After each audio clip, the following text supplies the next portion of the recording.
What's up, ladies and gentlemen? Welcome into Hometown Ghost Stories Haunted Headlines, the 4th edition that we've done this. This time we have some brand new headlines that we're going to bring to you. And by brand new, I mean they're about 100, 115 years old. I'm Jesse Wilkins. I'm joined by Dave Wilkins. What's going on? I'm glad to be here. I love these episodes, Haunted Headlines, some of my favorite. It's been so long since I talked about this. But, yep. Rob's unfrozen. All right, we delayed long enough. And Rob. Dude, I don't know. I'm getting so mad. We're gonna make it through this. We're gonna make it through this episode. I love that a lot of people are tuned in. A lot of folks are tuned in for the first time. They're like, "This is what this is." Yeah, this is. What I think he was going to say is this is not how it usually goes. Yeah. All right. Rob, what are we covering first? Tell me what to click. Do you have the folder? I have the folder. Okay. Please give me the information as so rapidly as possible. Do you want to intro this, or did you already? We're good, Rob. We introed like 16. All we've been doing is introing, so let's rock and roll. All right. Well, let's start with the ghost child one. I think it's "Child Sees Ghost" is one of the articles labeled there. I have feeble-minded ghosts. I have found human head, human leg. Parachute hands. Oh no, parachute lands. What would parachute hands be? And then peeper. Mr. Balloon Hands. I found it. What's the date? This is going really well. Oh, dude, I don't know, man. Ghost Child, Southampton, New Hampshire. That what we're doing? Or the one that jumped from the window? We're going with the Ghost Child. How about this? All right, let's make things work here. All right. The Ghost Child. I will present this on the screen here, and we are going to rock and roll. Thank you, folks, for sticking around as we make this work. All right, so entire screen. Boom. All right, here we go, folks. The Ghost Child. There are those yet living in this very neighborhood who remember and relate with an awe which half a century has not abated. The story of Ruth Bly. I would say Blay. And the Ghost Child. Ruth was a young woman of lively temperament and great personal beauty. While engaged as a teacher of a school in the little town of Southampton, New Hampshire, whose hills roughen the horizon with their snow outline within view of my window at this very moment, all right, she was invited to spend the evening at the dwelling of one of her young associates. Several persons were present of both sexes. The sun, just setting, poured its soft, rich light in the apartment. Suddenly, in the midst of, I'm going to guess that's midst. In the midst of, yeah, it just was kind of cut off, kind of looked like a little semicolon, but it wasn't. Gotcha. Anyways, suddenly, in the midst of wanted gaiety, the young schoolmistress uttered a frightful shriek, and was seen gazing with countenance of most intense horror at the open window, and pointed with a rigid, outstretched arm at an object which drew at once the attention of her companions. In the strong light of sunset lay upon the sill of the open casement a dead infant visible to all for a single moment, and vanished before the gazers could command words to express their amazement. You're having trouble commanding words right now as well? Well, they spelled it wrong. They spelled could CNMMAND. Maybe they're using a typewriter and they're like, well, I'm not fixing that. Yeah. That's not how you spell that word. Anyways, could command words to express their amazement. The wretched Ruth was the first to break the silence. "It is mine, my child," she shrieked. "He has come for me."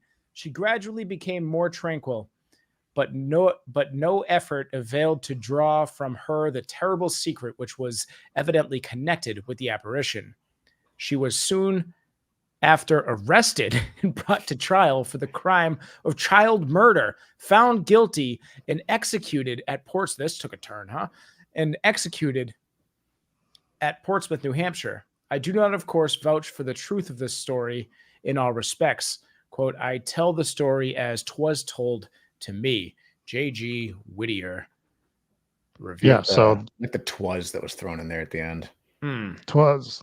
Yeah, was. crazy little story there where you have everybody seeing an infant ghost at the same time and it leading to a conviction of murder. Insanity. Yeah, that is. I mean, obviously, courts don't work like that nowadays. I think is a good thing that they don't. But it's just it's wild to hear these stories from, and this is printed in a newspaper. Again, he kind of threw in that caveat at the end, like I ain't saying this is true. I'm just Yeah. telling you how I heard it, which is what we always do. Really Yeah. long way of saying allegedly. Allegedly. Yes, absolutely. So I thought that was an interesting one from New Hampshire. I forget the date on it because I don't have the folder in front of me. So I hopefully Jesse read out the year that was presented as well, 1843 was the year. Old. which is Southampton. old. Mhm. Yeah. So we're getting into some very, I mean, that might be the oldest one we covered today, but let's dive into the Well, next what's one. funny was Jesse, I'll let, the way they used to print the newspapers back then is kind of funny. They had that little misspelling with the N instead of the O, which they used to put each little individual letter in the press, and then they print out the newspapers en masse. So they get that one little letter wrong. They're definitely not going back to fix that after. Coach a yeah, little you see it eraser. all the time too. Yep. See it all the time. Jesse, if you want to pull up the next article, I should be able to read it. You can, dealer's choice, pick which one you want. All right, let's go. Let's go with decapitated wrong corpse. Okay. What's Can we guess what this is going to be about? Decapitated wrong corpse. You decapitated the wrong corpse. You're Why fired. don't you give us the year and the location as well, and then I'll read it. Looks like it is 1914 in Smith County, Mississippi. Beautiful. All right. So, as we wait, decapitated the wrong course. Overzealous attorneys under arrest and cannot get rid of dead man's head. Jackson, Mississippi, June 12th. I don't Because have they any idea opened- where this is going. Because they opened the wrong grave and got the head from the wrong corpse to obtain evidence in a damaged snit. Suit. Probably suit, yeah. Suit. Sorry, I'm reading very small letters here. 2 lawyers and a doctor were arrested here today. The head they secured is still in their possession. Just have it, right? Relation to having some guards about the cemetery to prevent the reopening of the grave. So they put some guards around so that nobody could open the grave back to put the head back in there. The gruesome, God, this newspaper is so, It's very disrupted. faded. Yep. Yeah. The gruesome embroiled, what's that word? Embroglic. Can you see it? I can't really tell. Yeah. Resulted from the death of Joseph Hughes, killed in a mill accident, and a suit for damage for his widow. The lawyer deemed the skull of the dead man necessary to prove he died from a fracture of the skull. They secured permission. Did they not have people who did like autopsies at this time? That Right. somebody like, well, someone get a lawyer. We got to figure out how this guy died. We got to bring his skull to trial. They secured permission of the widow to get the head.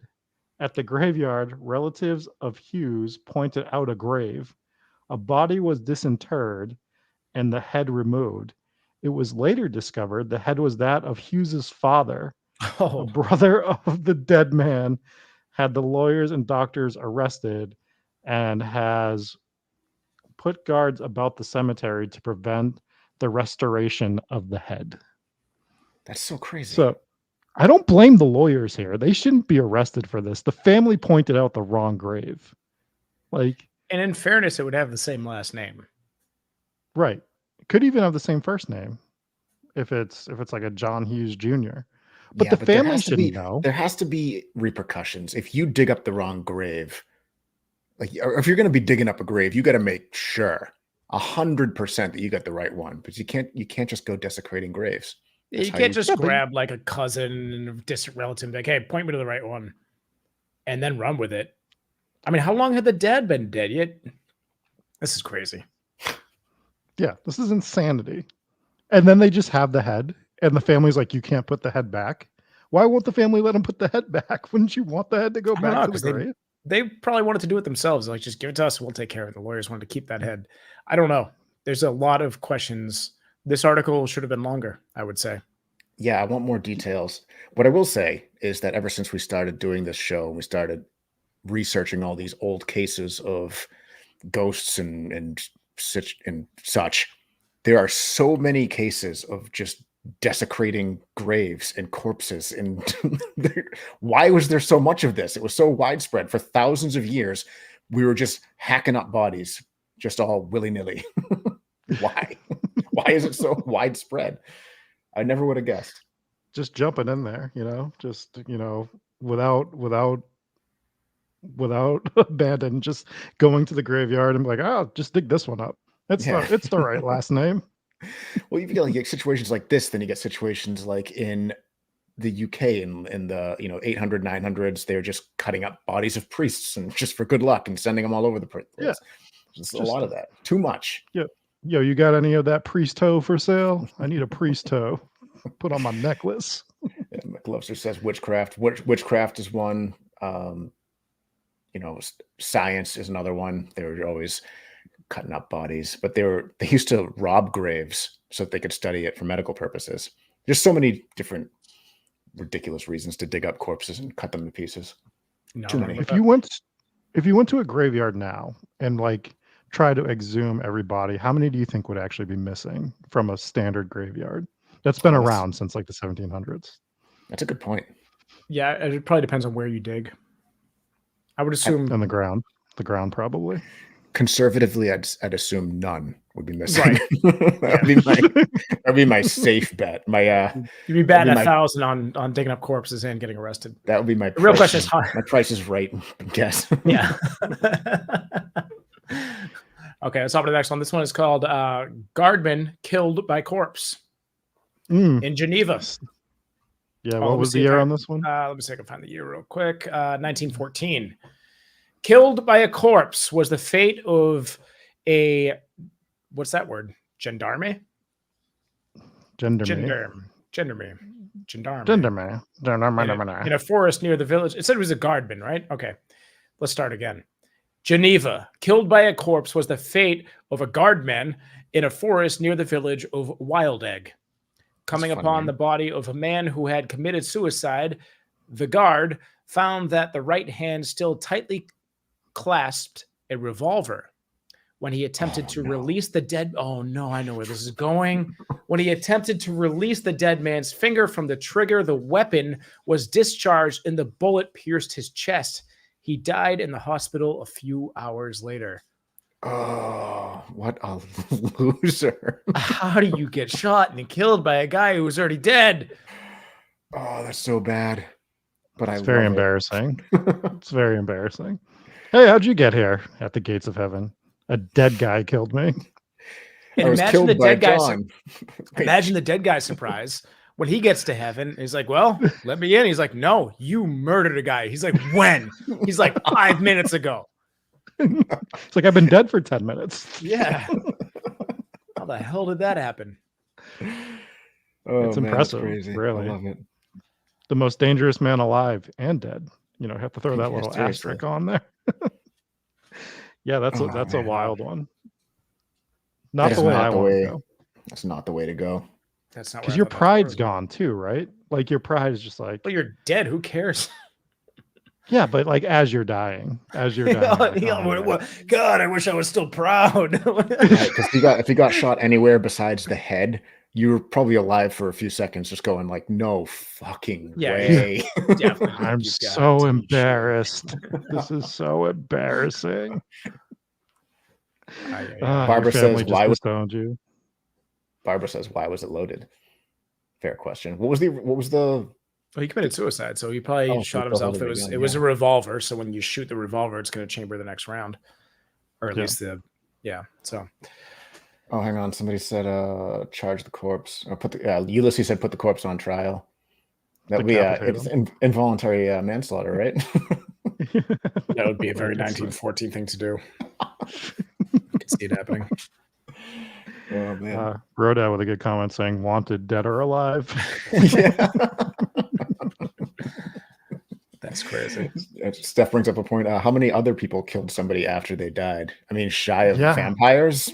None, right? Zombies? It's actually a good Yeah. segue, Dave. We should talk about the vampire cats next. All right. Okay. Well, we have part one. Yeah, In 19 it's dude, it's The picture is great. Oh my goodness. for those that are listening, there is a cat that is attacking a man while he's sleeping, and he is quite surprised, according to this artist illustrations. He is uncomfortable with this situation. Man is awakened by vampire cat. Delaware man finds supposed mythical feline sucking his breath. This is in Wilmington, Delaware. Let's see what the year was. The year was 1917, if I didn't mention that already. Vampire cat that suck the breath from humans are no myth to Lacey B. Stuyvesant, number 729 Madison Street.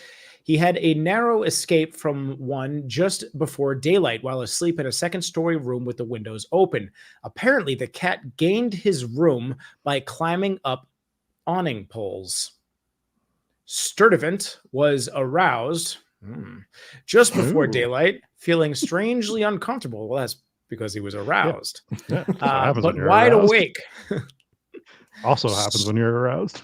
Sturdivant says, with the strangest feeling I have ever experienced in my life. Had its mouth right up to mine. Let's see if we get to Wasn't part that an two. old an old superstition that people believe that the cats would steal the breath from your infant at night while they slept? Well, I've we're never going to heard get of into such it a thing. little bit more. It seemed as if something was drawing the very life out of me through my throat. I tried to draw a long breath and couldn't. There appeared to be something over my mouth and nostrils. Besides, I felt strangely weak, so weak that I remained quite still for a space, just barely breathing and wondering what I was going to do. Then I pulled myself together for an effort to find out what was wrong and looked down at my chest, and I saw there was a great Maltese cat. There was just enough light in the room for me to distinguish it, and the thing had its mouth right up against mine. This guy's making out with a cat. Sturdivant admitted that That's why he he was was so badly aroused. frightened. These things happen. Sturdivant admits that he was badly frightened, and exerting what little strength the cat had left in him, he grabbed it by the back of the neck and threw it through the open window. It is now at large somewhere in the city. Yeah, Or it's dead on your It's sidewalk. dead I don't know. on One the of two. sidewalk. Sturdivant said that he then dropped back upon the bed to recover his strength and nerve. Quote, "But I don't feel right yet, believe me," he declared, "nor do I want such a thing to happen again." It's like, This bro, guy threw a cat out the window and then reported it to the news, yeah, and they wrote a he story tried to about it. justify it. Yeah, He tried to justify throwing the cat out the window to what Dave said. Like they had that whole thing where they thought that cats could steal their breath, but this dude woke up, left his window open, a cat's on him, and he just threw it out the window. And he's like, I just don't want people to know how bad of a person I am, so I'm going to report it to the news that he was trying to steal my soul. Papa Squash says he didn't want to admit that he took home Sheila from the bar, so he made up a vampire cat story. cats will do this. Cat owners know. Like when you have a cat and you're asleep and the cat does not want you to be asleep, they'll just come right up to you and just like kind of nudge your nose with their nose. It's obnoxious. Some cats do it, some cats don't. I've had cats do this before. I'm like, get off of me. But this is just normal cat behavior. So this was a stray cat that got in through his window, climbed up the awning. I see nothing in this story that tells me it's a vampire. And I see a story about a man who threw a cat out of a window. And this doesn't seem like he's blaming the cat for being weak. He's like, oh, I feel so weak. And he's like, it's got to be because of that cat, not because I'm just a weak man. Yeah, not because I've been avoiding the gym for years. Also, So- I know cats. That cat most likely landed on its feet after being thrown out the window. But it's at large in the city somewhere. Yeah, it's at large. Be on the lookout for the Maltese cat coming to suck your breath out of your life, out of your body. That story made me uncomfortable on every level. All of them. That's what they're supposed All right. to do. That's what we're doing with haunted headlines here. Yes. All right. Shall we hop into the next one? Yes. This one is from 1899 in Texas, part 1 of this article, and we will hop into it now. It says, "Returned after death. One of the most remarkable occurrences yet reported is that which came under the observation of Reverend B.F. Wilson, pastor of the Christian church of this city. The case was that of a young lady whom the minister had known since childhood, whom he had baptized, and for whom, about a year ago, he had said the marriage ceremony. A few days ago, the lady died, leaving an infant. Before her death, however, which occurred at Sherman, Texas, she requested that Brother Wilson should preach her funeral sermon. She had been dead supposedly about an hour, and preparations were all made for dressing her for the grave, when suddenly she opened her eyes and began to talk." Plot twist. Yikes.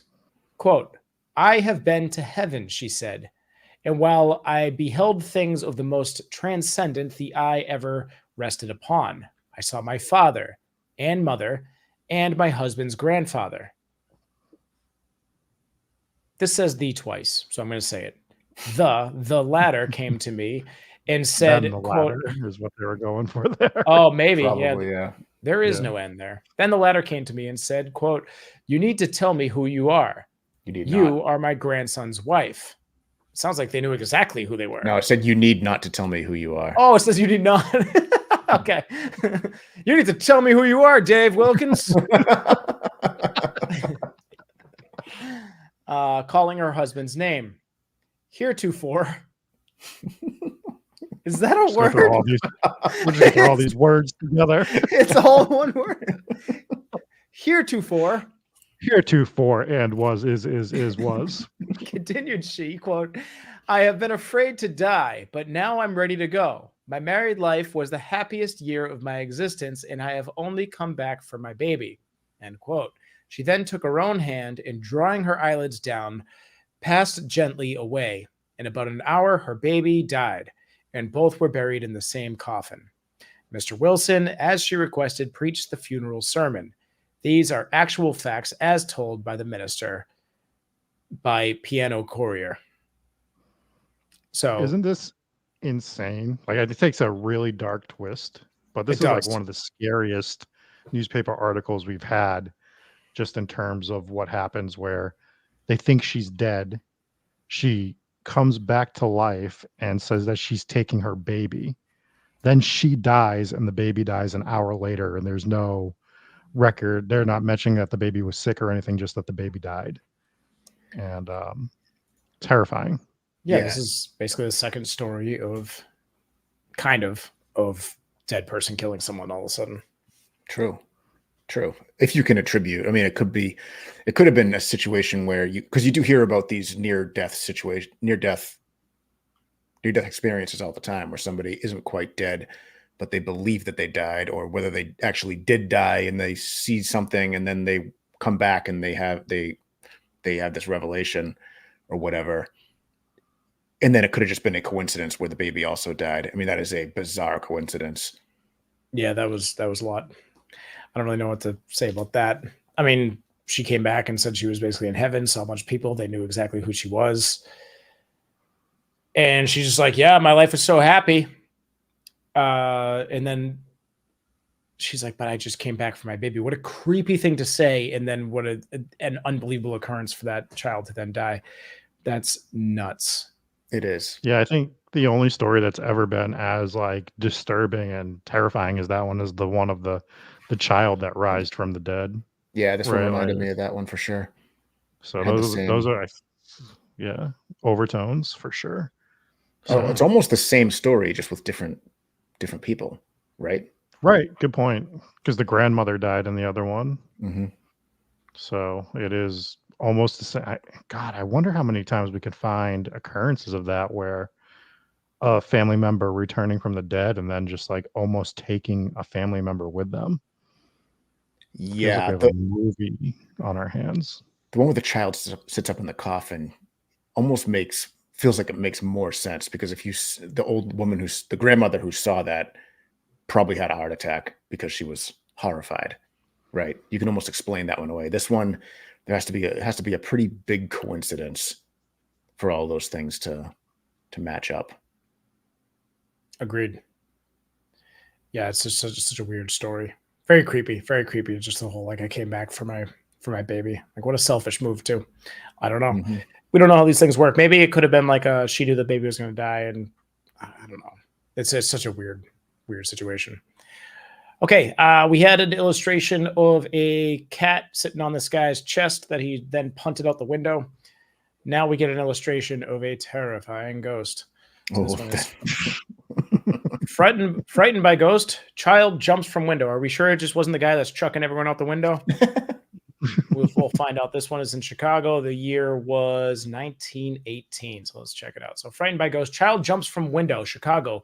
Little Rose Marciano, aged 11, lies moaning and screaming in a hospital from injuries received by a nasty plunge from an upper window of her home, as well as from fright that she received that she was startled by a ghost, as she claims to have seen the ghost alone while in the apartment occupied by her parents. When a window rattled somewhere in the apartment, she fled nervously into the parlor, which faced the street, and through the windows of which a light streamed from the electric lamp and sent its rays straight back, so the girl had a view of the rooms in the rear of the apartment. She was now more afraid, as strange shadows were upon the walls. Little Rose is a strong believer in ghosts, and now imagined that she saw several spooky visitors flitting about the rooms. Then something occurred that was even more terrifying than she could even stand. Persons in the street suddenly heard a wild, childish scream of terror. Glancing upwards, that's what Rob sounds like sometimes. Just a wild, childish scream of terror. For when we see a ghost. For the audio listeners, if you wanted to know what the ghost looks like, the illustration, Captain McSlug says, "Child frightened by ghost of Steven Tyler." Yeah, this is a terrifying one. Absolutely terrifying stuff. Glancing upward, they saw the figure of the girl perched momentarily on the windowsill. She then leapt wildly forward and fell onto the sidewalk. A doctor found the girl was injured internally and rushed her off to the nearest hospital. The nurses patted her forehead and spoke soothingly to her, but the child still shivered with fright. Yeah. I don't get why she's still screaming. We have to calm down. We both patted her forehead. Please shut up, child. The nurses patted her forehead and spoke soothingly to her, but the child shivered with fright and told of a great white form with outstretched arms that had loomed up in the doorway in the parlor of her home as she sat crouched near the front window. So her claim is that a ghost scared her so badly that she leapt out of the window. So the way that they described it in the beginning made it sound a little bit more like she may have been fooled by shadows, and she was a big believer in ghosts already. And but something had to scare her bad enough where she jumped out of the window. I wonder if she had older siblings that pretended to be a ghost and scared her. And when she jumped out the window, they were like, "Oh shit, don't tell mom." Could have been it. It was a real ghost. Yeah, I was thinking of that, and I was like, was she seeing the objects? And then I'm just like, dude, I think she saw something, right? Like, I just want to believe that she saw something, whether it was ghostly or whether she had schizophrenia or something to that effect that would be undiagnosed at that point in time, where but she's so young. I just personally feel like she had to see something, because it's a shadow is not going to make you jump out the window, but a ghost, I would jump out the window over a ghost approaching me. Yeah. All right, Rob, you are only handling the second floors of haunted houses from now on. And Rob to the attic every single episode.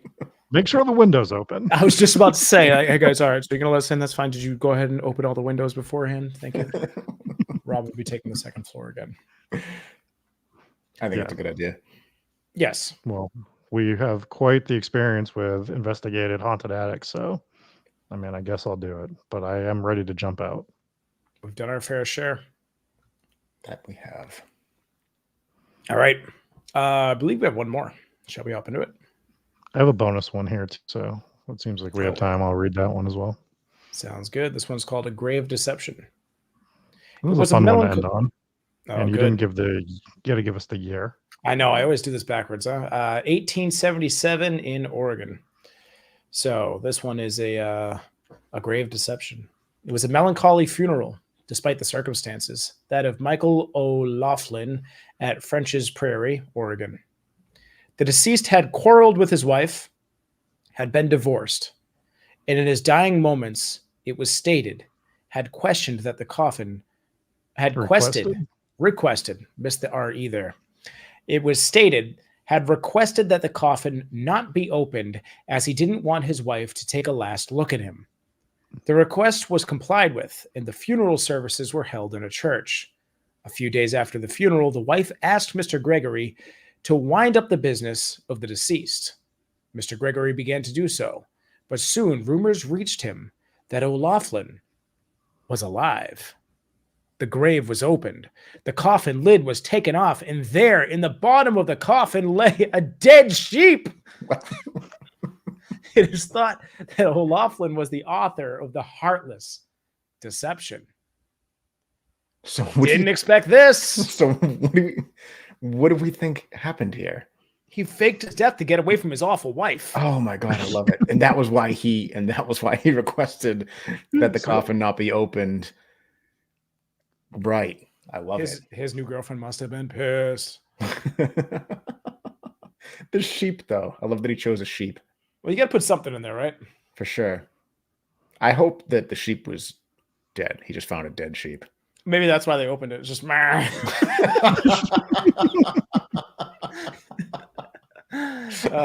yes, Ulysses with the joke of the day says it was deception. Deception. That's a bad plan. The real Death Note. Amazing. Amazing. Yeah, but isn't that like how they measured weight back then too? They should have lifted up the coffin like, this feels like he weighs one sheep. Yeah, really pulled the wool over their eyes there. Oh, nice. Very good, guys. Very good. Wow, yeah, I did not expect that to be the second half of that story. That was a big twist. I had no idea where that was going. I love the swindles from like the 1800s where like the craziest thing they could do is fake their death and throw a sheep in the coffin. Oh, I love it. I almost got away with it if it wasn't for those meddling sheeps. Amazing. Absolutely amazing. Oh my God. All right. I got a bonus story here if we want to read this. Absolutely. So we're not going to pull up a picture. There's no picture to go with it, but I'm in the Bronx this week working, so I start looking at. And he's gone. Let's just guess what he was going to say. In 88. Oh, he's back. Now. Robert, you were completely frozen. Oh, we left off where you said I'm in the Bronx this week looking in strangers' windows. Yes, looking in strangers' windows, seeing if they have ghost stories opened up. That's how I do all my research. Yeah. So see if they happen to have any newspapers from the 1800s lying around. So this article was actually written. It's about 1888, but it was written in 2014 from Blake Bell. He found an article from the Yonkers.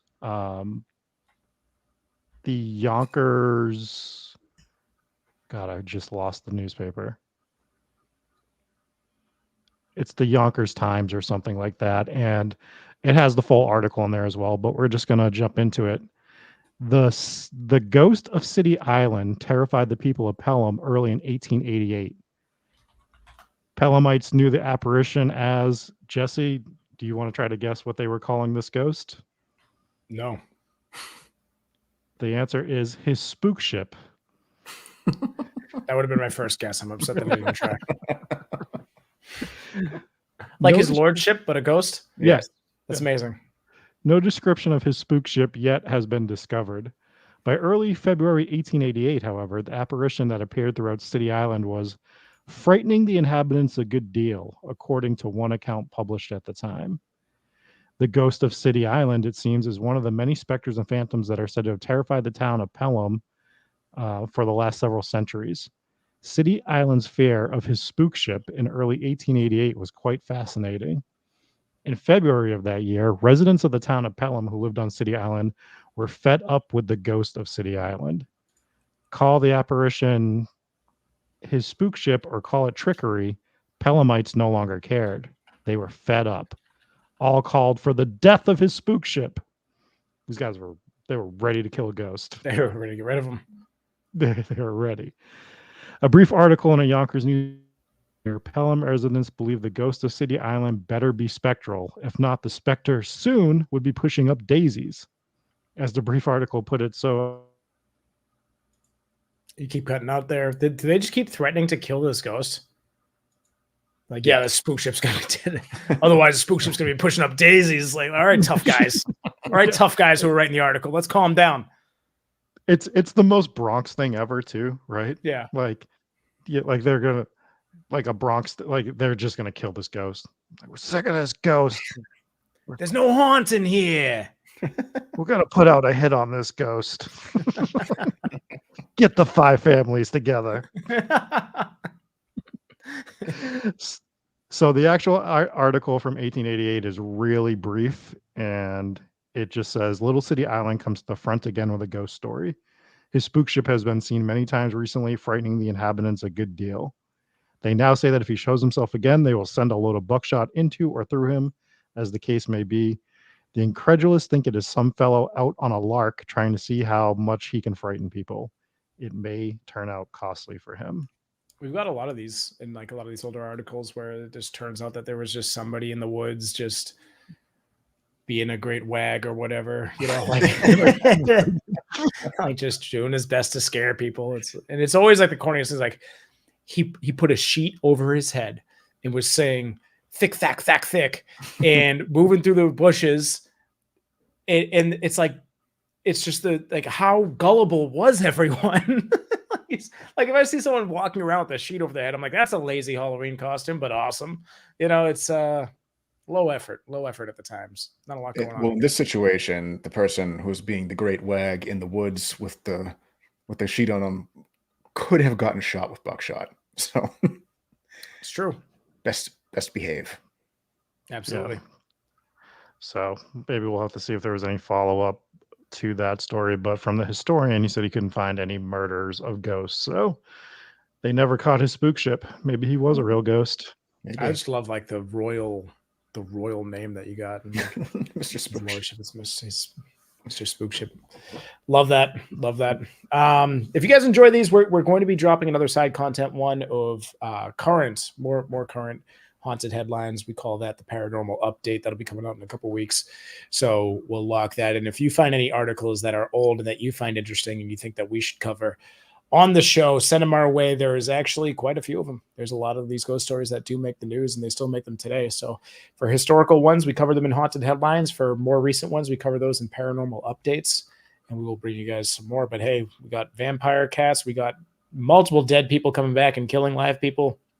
Got some borderline zombie attacks going on here. So we got dead sheep. Dead sheep. The dead sheep story is my favorite. That man faked his death and used a sheep. Poor sheep. I hope he just found a dead sheep and didn't kill it just to fake his death, you know. I also hope that, although the idea of them hearing the buying coming from the coffin is pretty hilarious. That's the other thing too. It could have been a live sheep the whole time. Yep. It's just, and they're just like, why is O'Houlihan making these noises still? Yeah, they got the other ones that came up and just dug up the wrong guy and cut off his head. I'm just going to throw it out there again. Like the level of decomposition should have told them right away whether or not they had the right guy, you know, but I don't really know. You would think so, but I also blame the family. Like you just can't point out the wrong grave and then get mad. In fairness, so on modern graves, you have first name, last name, you know, dates of birth and death, all that kind of stuff. A whole lot of information on these modern graves. Some of them not so much, but for the most part, a lot of the older graves, they just had the last name on them. And we've seen a lot of them. They can go either way, but that had to have been just a grave that just had a last name. They're like, oh yeah, that's got to be it. But my Lord, double check. Like they had to be keeping records of this stuff. You have plots like burial plots, and you know who's where. So you might want to do your homework before you go cutting off a head. That's what we always say. That's what we always say. It's so That weird is that our- we always say it, and now here it is. That's our show motto, actually. It is. Yep. Absolutely. All right. Do we want to get in some 5-star reviews? Let's hop into them. Yes. All right. So this first one is from somebody named #RobSucks. Getting better. And the title of this one is #TeamDave, Yeah. #RobSucks, #Jesse questionable face emoji. So All right. you're getting a little bit of shade thrown there as well, Jesse. Maybe. I've been listening to Hometown Ghost Stories for about a year now, and these three gentlemen have made me a believer in the paranormal more than I already was. My wife and I love the content and history about all the locations y'all do. I've experienced a lot of ghost paranormal encounters myself, and the more I listen to them, the more it makes me want to get out of my comfort zone and tell my stories as well. Great job, y'all, and thanks for the laughs. #TeamDave. Oh yeah. So That's a good one. but that brings up the point that if you are looking to share your ghost stories, when you are comfortable sharing them, shoot us an email over at hometownghoststories@gmail.com, or you can jump in Discord and leave them in the ghost story channel. But if you want them to be private, we also will share them as private as well when we do listener stories. And definitely add the hashtag Team Rob or Team Dave, if whether you want to be on the massive empire of Team Dave or the tiny little rebellion of Team Rob.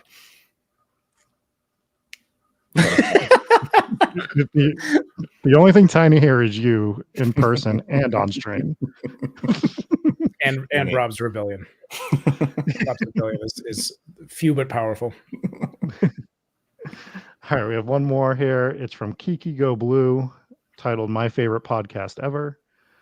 I found my way to this podcast and it quickly became my favorite one. I eagerly await new episodes. I love the funny banter between the hosts and the interactions that listeners have with them. I find the mixture of paranormal and history to be perfect. My only complaint is that I have to wait too long to get a new episode. Keep up the good work. We're trying. We are. two episodes every week. If we were to try to put out more content than we're already putting out, we would age so rapidly that we would be dead by episode 200. So we're working on it though.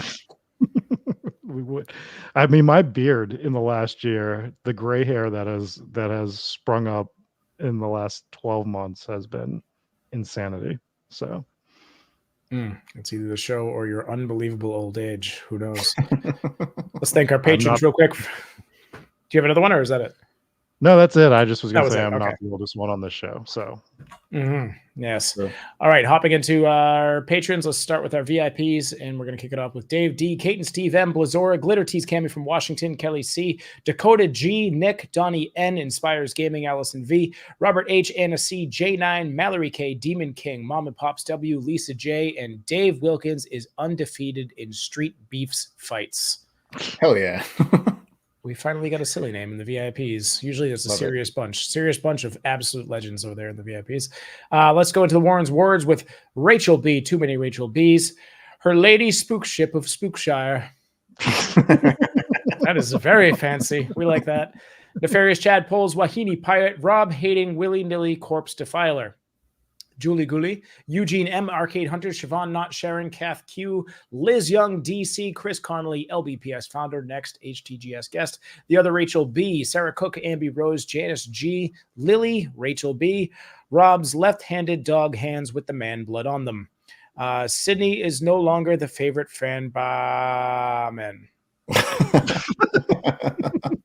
Papa Squatch, Steph A putting vampire sucking cats out windows. Punting, I'm sorry. Steph A punting vampire sucking cats out windows. not just gently placing them out, Yeah. You got to punt those things. Yeah. You gotta which is actually worse because it's more calculated, right? If you're just like, and just slowly drop the cat. yeah, sometimes when you see a cat go absolutely yeeting out of a window, you're like, wow, somebody might have accidentally punted them out the window.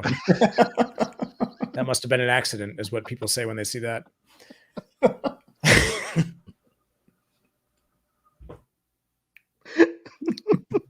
Excuse me. Next up, we have Huka Naka Laka, Haka Naka Hika Laka, Huka Naka Faka. And then loving it. So thank you guys for being part of the Warren's Wards. And let's finish it off with the Ghost Pirate Mafia. Kicking it off with, hey, I hate when I do this. Let me make sure my phone's not near me. Everyone get your phone away from you. Hey, Siri, set a reminder on Rob's calendar that he is my favorite and Dave is not. Perfect. I hope it did. It's still listening. We have Bree, not Brianna, Chris, Miss Macabre, the headless man who allegedly died of starvation. Michelle, Niroku, Cold Warrior, Joey B. I should stop changing my username. My other subscriptions are getting freaked out. D from H-Town, Meta. How do I do it, Dave? You do it. Go. Os. Meta Us. Nailed it. They will now accept me. You sound like one of those tubes that you turn upside down and just goes. Yeah. We have Sarah B, Dominica, Queen Chance Revenge, Angel prefers Rob, then Jesse this time. Ooh. I'm just gonna read that differently if that's okay with you. Angel prefers Jesse than Rob this time. Monster Mom 04, Shannon K, Allie, Dark Snark. Hi, I'm internet. Windows has encountered unexpected error and will now shut down.